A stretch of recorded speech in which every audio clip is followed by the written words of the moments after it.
Bonjour, mon nom est Claude Vachon. Aujourd'hui, j'aimerais vous parler de 1 Corinthiens chapitre 2. J'espère que vous avez votre Nouveau Testament, que vous allez prendre le temps de l'ouvrir et de suivre avec moi ce qui est écrit.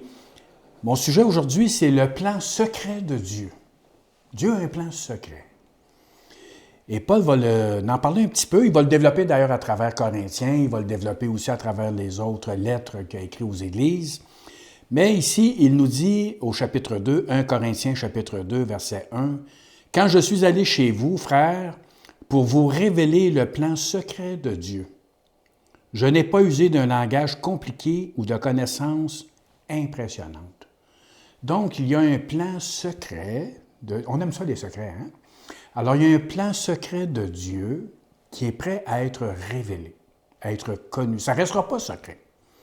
Et Paul a découvert ce secret et il veut le partager, entre autres, avec l'Église de Corinthe, mais aussi avec quiconque veut entendre parler de ce secret que Dieu a préparé. Dans la Bible liturgique, ça dit qu'il ne cherche pas à expliquer le secret de Dieu avec le prestige du langage ou de la sagesse.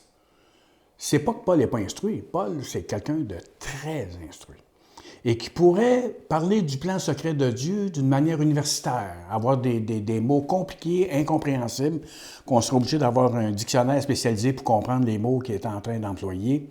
Et la rhétorique, il connaît ça aussi. C'est quelqu'un qui peut développer des messages d'une façon extraordinaire, extravagante, pour séduire, pour impressionner les gens qui l'écoutent.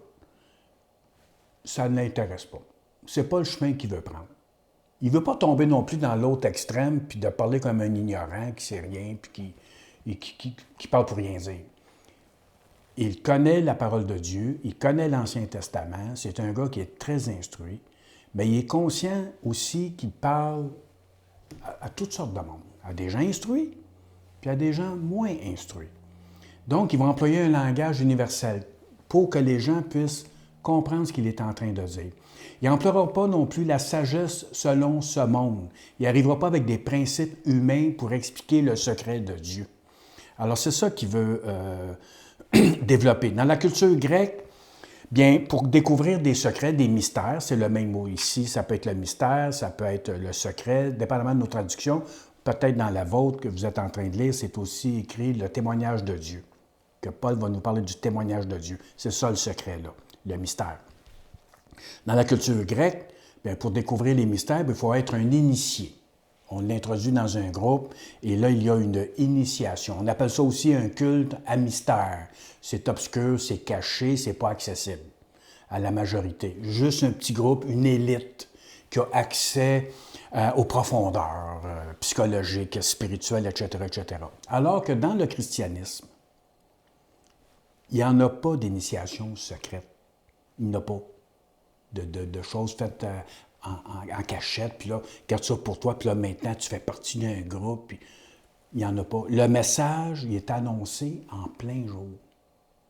Il n'y a pas de cachette dedans, il n'y a pas d'obscurité, donc il est offert à qui veut l'entendre. Le message est accessible à tous. Paul, il parle à tout le monde. Il ne parle pas à un petit groupe en particulier, une petite gang qui aurait découvert quelque chose de spécial. Il parle à tous. L'Évangile, le secret de l'Évangile est offert à quiconque. Quiconque cherche, quiconque veut écouter, veut entendre, ça lui est proposé. Alors il dit, car j'avais décidé de ne rien savoir d'autre durant mon séjour parmi vous que Jésus-Christ, et plus précisément Jésus-Christ crucifié. La prédication, elle est fondée sur un fait historique. Le secret va être révélé à travers un fait, quelque chose qui s'est passé par rapport au Messie. Et ce Messie est crucifié. Le secret est caché là, dans la croix de Christ. Ce qu'il a accompli à la croix du Calvaire. Le secret de Dieu est révélé à quiconque veut l'entendre, à quiconque veut ouvrir son esprit. Le secret, c'est le Christ crucifié. Et il dit, je veux rien savoir d'autre que ça. Toute sa vie tourne autour de la crucifixion de Jésus-Christ, de ce qu'il a accompli à la croix du Calvaire et de la résurrection, évidemment, qui est rattachée, qui révèle finalement le secret de la vie éternelle, du pardon des péchés. Donc, il est en train d'ouvrir la porte à quelque chose de grandiose, mais qui n'est pas explicable avec la sagesse humaine au niveau philosophique. C'est quelque chose qui va être capté par la foi, d'entendre, d'écouter, de réfléchir, de prendre le temps de réfléchir. Là, moi, je vous parle. Bien, ça serait bien qu'après, quand j'aurai terminé, que vous preniez le temps de réfléchir à ce que vous avez entendu, pour comprendre, de demander à Dieu, de demander à l'Esprit, de vous révéler ces choses-là, de vous montrer c'est quoi son secret. Moi, je veux le savoir, c'est quoi son secret. Et là, il est en train de nous le dire. Et comme je vous dis, c'est quelque chose qui est réalisé, c'est un fait historique.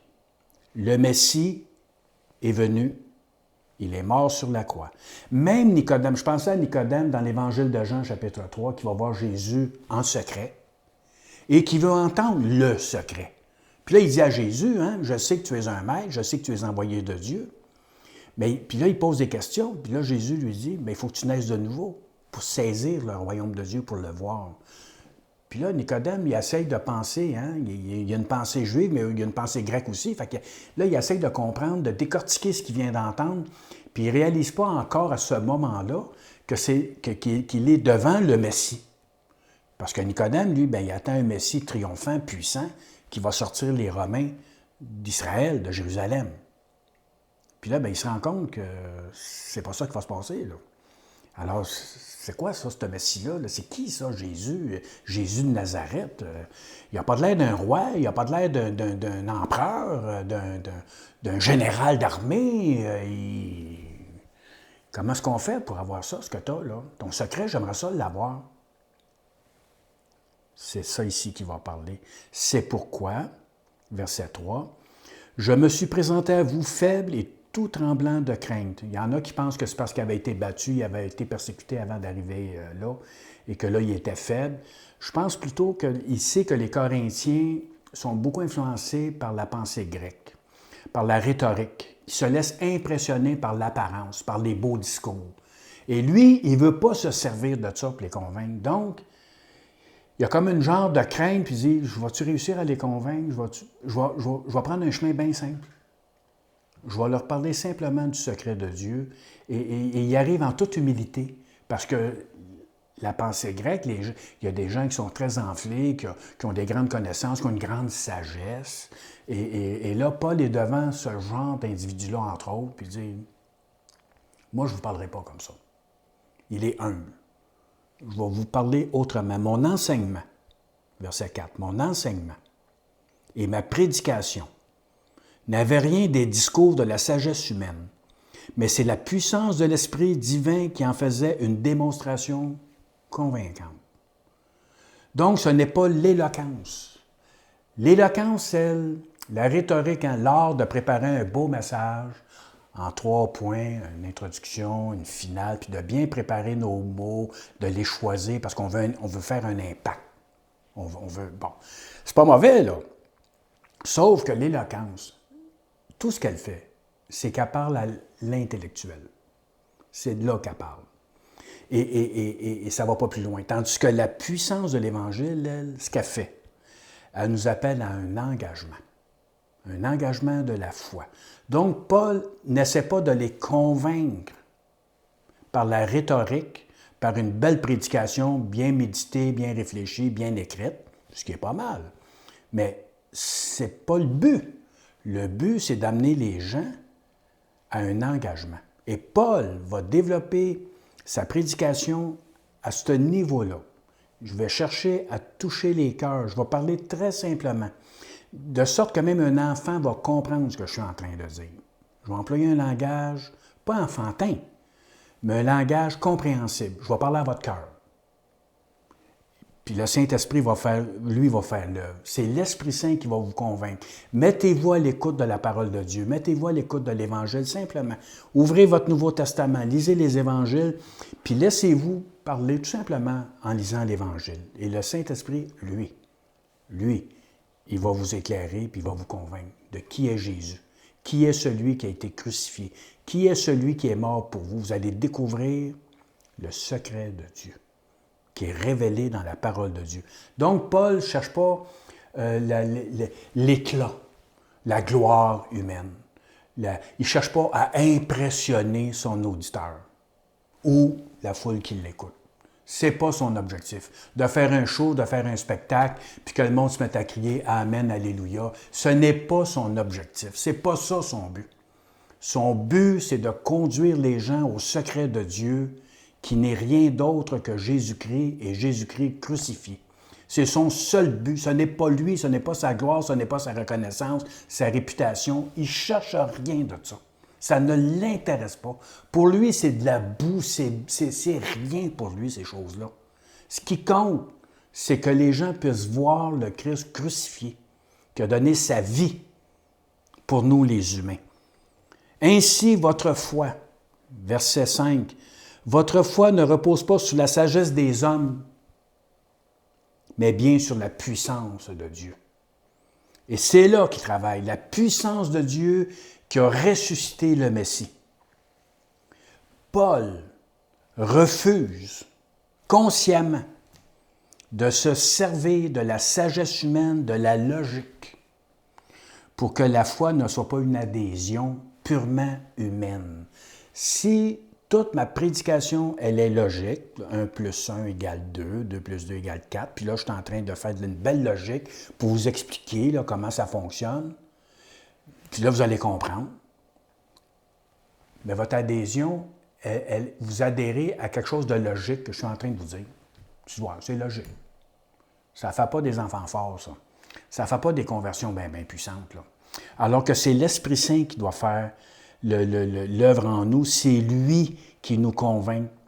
La foi, c'est de croire à la parole de Dieu, de croire que Jésus-Christ, c'est lui le Messie, c'est lui qui a été crucifié. Et ce n'est pas des règles à suivre, une morale, la philosophie. La sagesse humaine, c'est de la philosophie. C'est l'art de vivre, l'art de bien vivre. J'ai beaucoup de livres là-dessus, là. Je vous les donnerai si vous voulez vous les lire. Ça mène à rien tout ça. D'ailleurs, Paul le dit, il va le dire un petit peu plus loin. Alors il dit, j'enseigne pourtant une sagesse aux chrétiens spirituellement adultes. Mais ce n'est pas la sagesse de ce monde, ni celle des puissances qui règnent sur ce monde et qui sont destinées à la destruction. Il enseigne la spiritualité aux gens qui sont spirituels. Il parle à des chrétiens, puis il dit même ce que je suis en train de vous dire, parce que là, il parle à une gang de chrétiens qui sont charnels, il va les chicaner plus loin, là. Parce qu'ils ne comprennent absolument rien. Là. Ils l'écoutent, là, puis ils ne comprennent rien. Là. Puis Paul s'en rend compte, là. De ce qu'il écrit, de ce qu'il leur dit. Il dit, ben, coudonc, la parole ne rentre pas en eux, dans leur cœur. Il ne se passe rien. Ils écoutent, puis ah oui, puis là, ils l'évaluent. Ah, c'est pas un bon prédicateur, ah, sa rhétorique est faible, il ne s'est pas bien préparé, il n'y a pas beaucoup de grandes connaissances. Les gens, ils critiquent ce qu'il est en train de faire. Dans l'Église, là, à Corinthe, là, il y a des gens qui se pensent bien plus brillants que lui, là. Et là, ils l'évaluent parce qu'ils sont continuellement en train de l'écouter au niveau purement académique, au niveau intellectuel. Ils ne saisissent pas l'idée de l'Esprit Saint qui nous habite, l'Esprit de vie qui vient habiter dans le cœur des croyants. Et là, il dit, la sagesse que je vous parle n'est pas la sagesse qui est dans le monde. Cette sagesse-là, tout le monde la connaît. Les livres de philosophie, les livres de sagesse, j'en ai vu encore qui viennent de sortir, des livres qui viennent de sortir cette semaine, là, sur la sagesse humaine. Là, il y a quelqu'un qui vient d'écrire un livre qui va se vendre en grande quantité, puis là, dans son livre, il parle de Socrate, de Platon, de Bouddha, de Jésus, de Confucius, puis il met tout ça ensemble. Les 5 piliers de la sagesse. Hein? Puis là, il met tout ça ensemble. C'est juste de la morale qu'il y a là-dedans. C'est juste des principes humains. Il n'y a rien de divin. Et Paul, c'est de ça qu'il parle. Une sagesse aux chrétiens spirituellement adultes. Si je vis encore dans le compromis, que je vis dans les péchés, que je vis dans la convoitise, que je vis comme le monde, ça, là, ça ne rentre pas. Ça reste là. J'écoute, mais il ne se passe rien. Je comprends avec ma tête des choses, mais il n'y a pas de vie. Il n'y a pas d'explosion qui se passe dans mon cœur. Il n'y a pas de changement radical qui se passe. Il se passe rien, comme on dit en québécois. Il dit, je parle à des adultes. Puis l'adulte, c'est quoi ça, un chrétien adulte? Il y en a-tu? Ben oui, il y en a. Mais à Corinthe, il n'y en a pas beaucoup. C'est tous des enfants qui sont en train de se chicaner puis qui passent carrément à côté de la vie chrétienne. C'est une foi qui est éclairée. C'est une foi, un adulte chrétien, il a la foi ferme. Il ne passe pas son temps à se remettre en question. Il n'est pas ballotté d'un bord puis de l'autre constamment, continuellement. Il est ferme. Il sait dans son cœur, pas juste là, il sait dans son cœur que Jésus est le Messie, qu'il a été crucifié, qu'il a versé son sang pour le pardon de nos péchés, qu'il est le seul, qu'il est l'unique, qui a ouvert la porte sur l'éternité, qui nous donne l'immortalité. Il est le seul. Et le chrétien ferme, c'est lui qui saisit ça puis qui vit en conséquence. Il est ferme dans sa foi. Tu n'es pas capable de l'ébranler. Peu importe ce qui se passe, peu importe ce qu'il entend. Même s'il entend la sagesse du monde, sa logique, parce que c'est logique, il n'est pas ébranlé. Puis il n'essaye pas non plus de mixer. De mixer la sagesse humaine avec la sagesse divine. Il y a un monde entre les deux. Et ça, d'arriver là, ça prend un certain temps. Dans la vie chrétienne, il y a une croissance, il faut grandir. Il ne faut pas rester des petits bébés, il faut grandir. Comment qu'on grandit? En lisant la parole de Dieu, en prenant du temps avec le Seigneur, en vivant dans sa vie d'assemblée, d'église, en étant fidèle. Puis là, il y a une croissance qui va se faire. Le Seigneur va nous appeler à vivre, à renoncer à des choses, à faire des choses, puis selon lui, pas selon la sagesse du monde. Et malheureusement, souvent, la sagesse du monde rentre dans nos assemblées. Et ça, c'est de valeur parce que ça nous contamine, ça nous sépare du Christ, de dépendre de lui, d'expérimenter la puissance du Christ. L'Évangile est une puissance. Alors, c'est pour ça qu'il parle de ça. Les puissances hostiles qu'il parle ici, les puissances hostiles à Dieu, bien, ce sont les princes de ce siècle, ce sont les sages, les savants, les philosophes, et aussi les démons qui sont en arrière du système et qui influencent le monde dans lequel nous vivons. Ils sont capables d'enseigner la morale, les démons. Là. Ils sont capables de nous faire la morale même. Et ils sont capables de grandes choses, on le voit là, dans le monde. Là. Mais ça va finir dans la mort, dans la destruction, comme il dit, et qui sont destinés à la destruction. Il y aura une fin à ça. La sagesse du monde va passer. À un moment donné, ça n'existera plus, ça. Il va rester Dieu et son Fils, Jésus-Christ. Alors, on est aussi bien de regarder à la bonne place, de découvrir le secret. C'est quoi le secret de la vie éternelle? C'est quoi le secret de la rédemption, du pardon de nos péchés? C'est où je peux trouver ça? C'est pas en psychologie, en psychiatrie, même si on me dit il faut que tu te pardonnes. Ben oui, mais ça me prend quelqu'un qui me pardonne et c'est Jésus-Christ qui te pardonne. C'est lui qui a le pouvoir et la puissance, par sa vie, par sa mort sur la croix, de te pardonner. Tout ce que tu as à faire, c'est dire oui, ça, je crois ça. Puis je viens à lui, je viens à la croix parce que c'est là que ça se passe. Le Christ crucifié. Je viens à la croix et je reçois de la croix, par la foi, le pardon de Dieu. Non, j'annonce la sagesse secrète de Dieu, cachée aux hommes. Dieu l'avait déjà choisi pour nous faire participer à sa gloire avant la création du monde. Elle est cachée aux hommes, aux pécheurs. Le pécheur ne peut pas comprendre. Il faut qu'il vienne là, à la croix pour le comprendre. Il ne donne pas ce secret-là aux grands sages, aux grands savants de ce monde. Même les grands savants, les grands exégètes, même les docteurs, ils ont beau regarder puis étudier les mots, puis le contexte, puis là, faire l'exégèse. S'ils n'ont pas l'Esprit de Dieu, ils perdent leur temps. Ils comprennent des choses, mais ils n'expérimentent pas. Le secret demeure caché.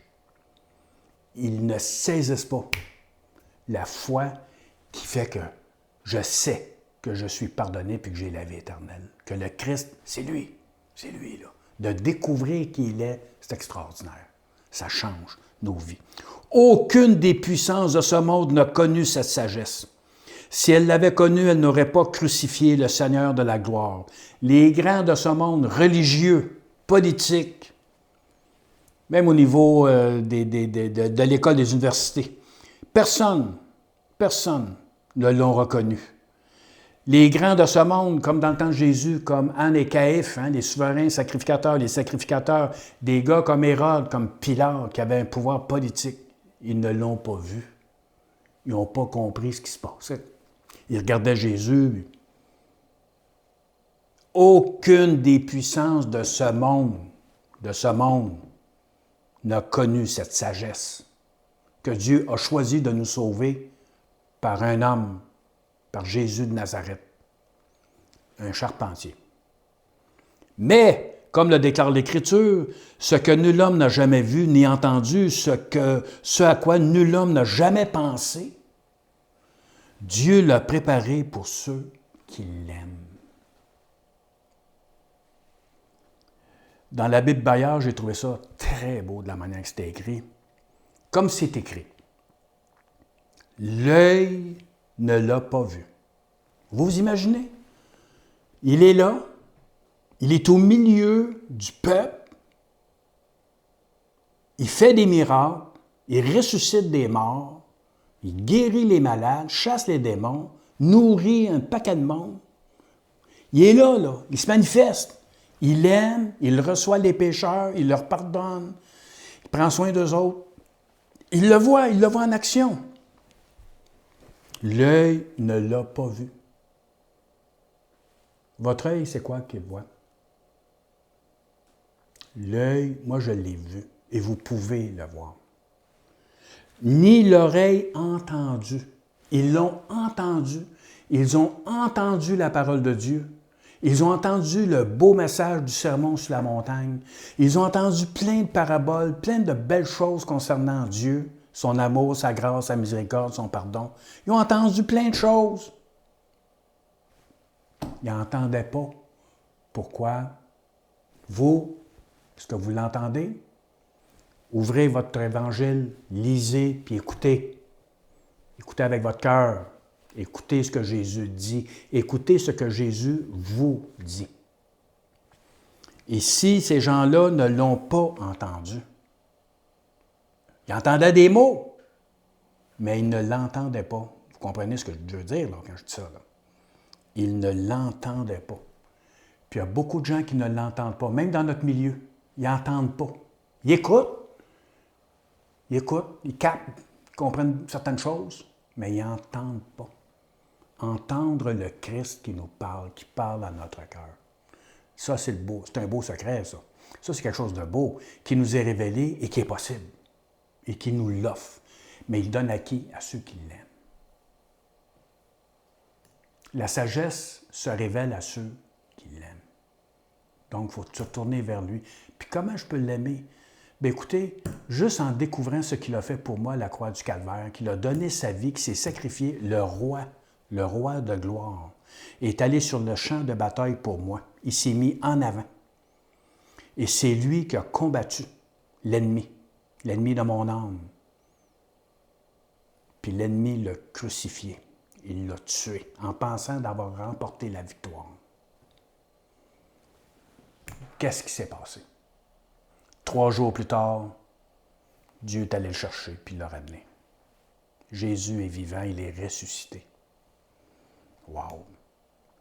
Il dit, ah oui, toujours dans la Bible Bayard, l'œil ne l'a pas vu, ni l'oreille entendu, le cœur humain n'en fut jamais atteint.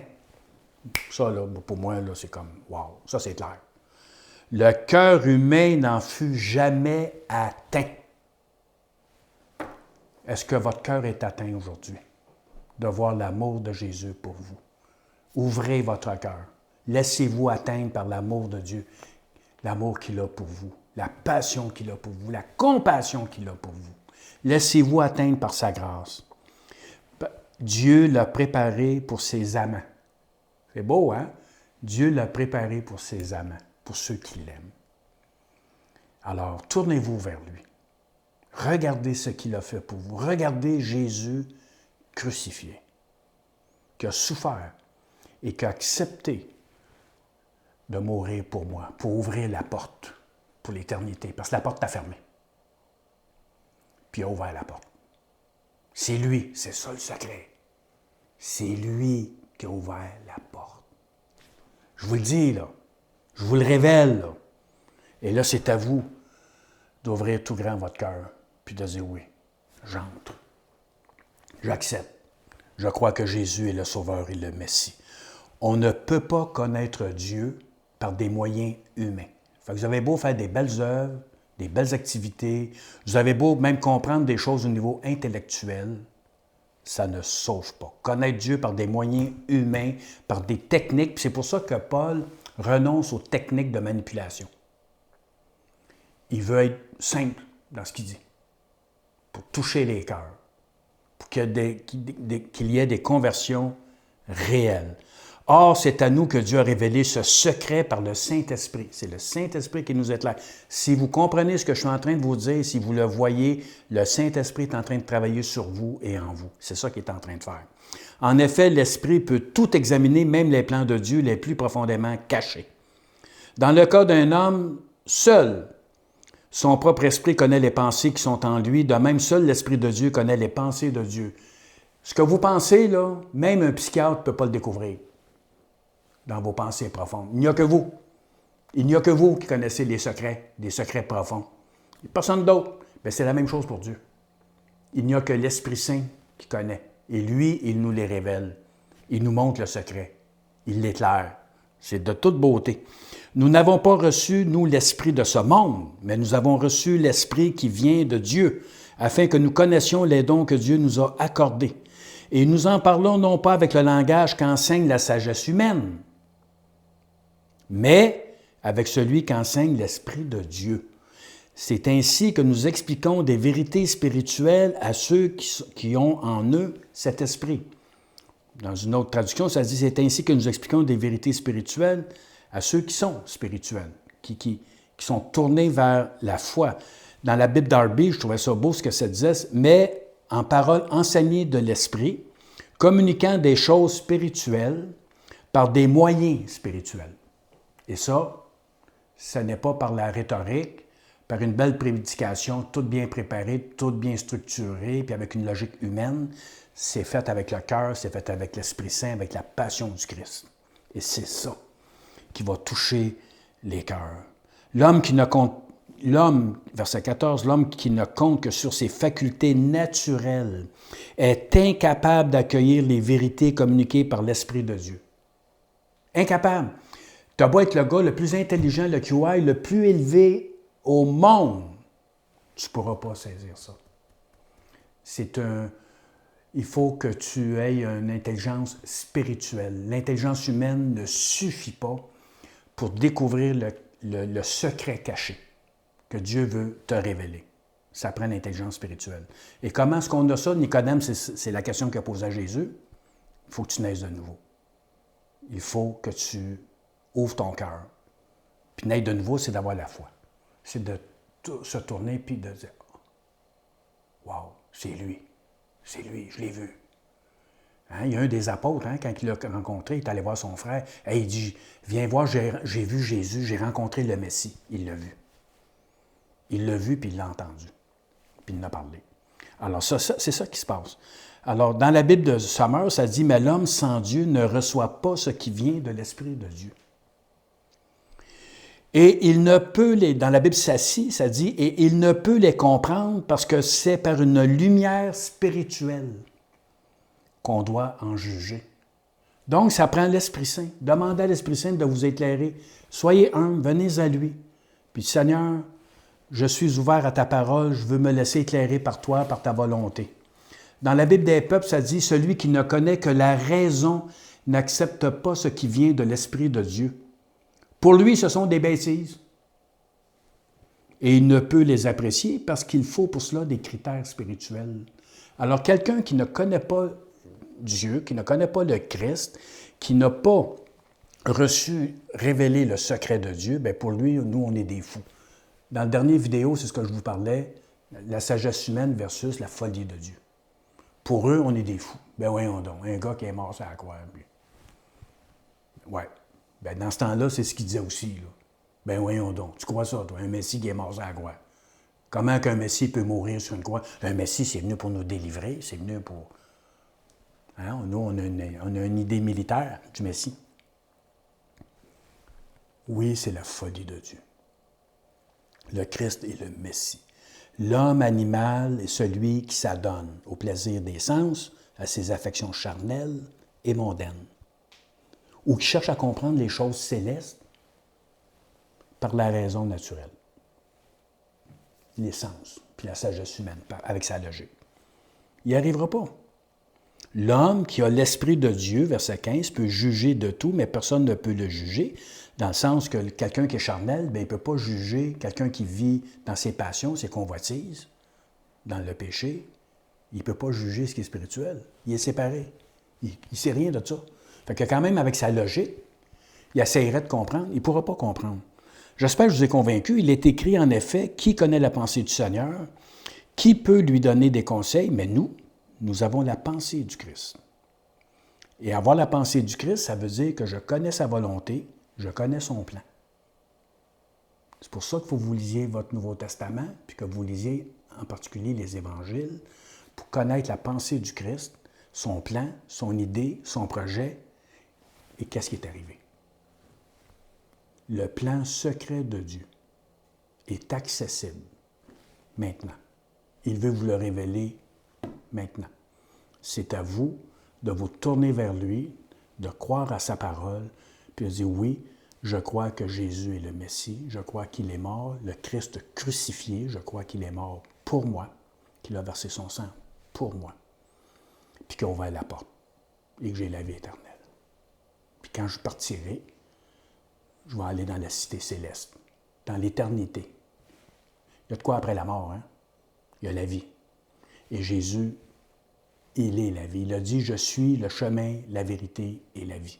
Nul, voici le secret là, nul ne vient au Père que par moi. Il n'y a pas d'autre chemin.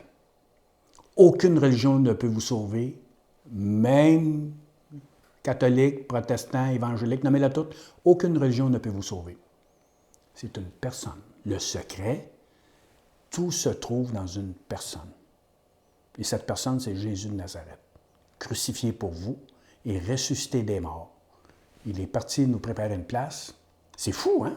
C'est fou, là, ce que je vous dis. Et on va être avec lui pour toujours. Parce qu'on a cru. On a cru en lui. Puis parce qu'on l'aime. On l'aime parce que lui, là, il nous a aimés là, jusqu'à la mort. Hein? Jusqu'à la mort. Il nous a aimés jusque-là. Il n'y a pas un mot pour me pardonner, pour que je reçoive le pardon. Alors, chers amis, que vous soyez bénis, mon souhait aujourd'hui, c'était un petit peu long, mais mon souhait, c'est que le plan secret de Dieu vous soit révélé maintenant et que vous ayez cette joie de connaître le secret. Jésus crucifié, ressuscité, et allez l'annoncer, que vous êtes pardonnés et que vous avez la vie éternelle. Soyez bénis. Vous pouvez nous suivre sur l'essentiel avec un c.ca et je vous dis à bientôt.